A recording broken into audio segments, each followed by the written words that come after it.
Herkese merhabalar, ben Huri Metek Mutfak'ta kanalıma, mutfağıma hoş geldiniz. Daha lezzetli tüm sebzelerle hazırlayabilirsiniz. Evet, yemeğimize hemen başlayalım. 6 adet küçük soğanı yemeklik olacak şekilde doğruyorum.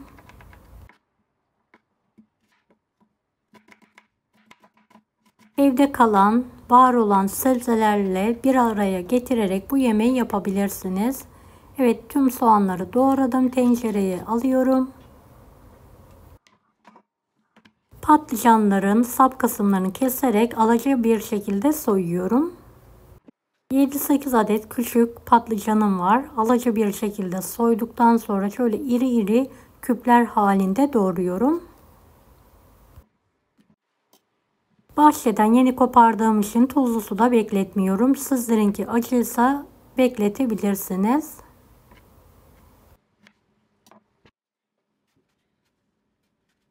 Doğradığım patlıcanları tencerenin alt kısmına alıyorum. Çok az bir miktarda bahçede taze fasulye buldum. Sap kısımlarını keserek temizliyorum. Daha sonra da elimle patlıcanların üzerine kırıyorum.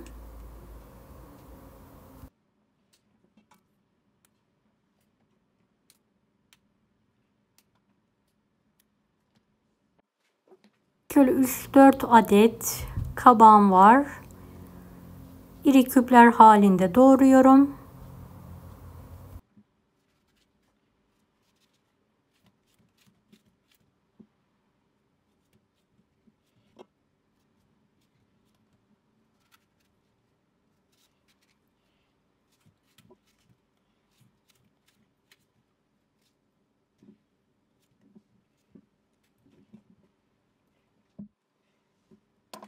Şöyle bir avuç kadar da bamya buldum. Baş taraflarını keserek temizliyorum. Daha sonra yıkayarak suyunu süzdürüyorum.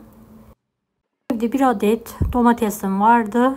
Büyük bir domatesin kabuklarını soydum. Minik küpler halinde doğruyorum.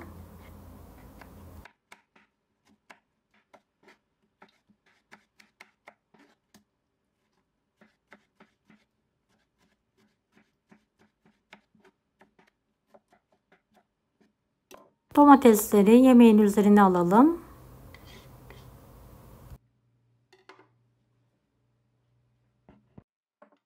Yarım yemek kaşığı kadar biber salçası ekliyorum. Bolca zeytinyağı.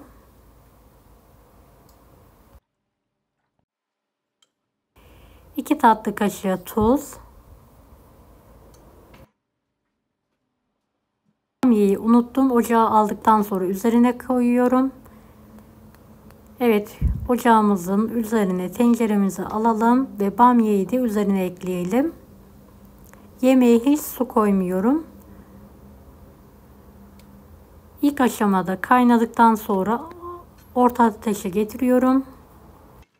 10 dakika sonra sebzelerimiz yumuşamadan şöyle bir alt üst yaparak karıştıralım.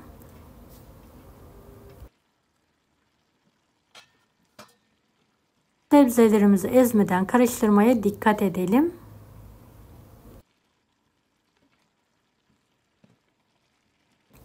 Daha sonra kapağını kapatalım ve orta ateşle sebzelerimiz suyunu salıp çekene kadar pişirmeyi bırakalım. Evet, kontrol ediyorum. Yemeğimiz pişmiş. Hemen altını kapatarak servise hazırlıyorum. Evet, gördüğünüz gibi yemeğin yeteri kadar suyu da var. Hiç su kullanmadan yaptım. Çok hafif ve lezzetli oldu. Mutlaka deneyin.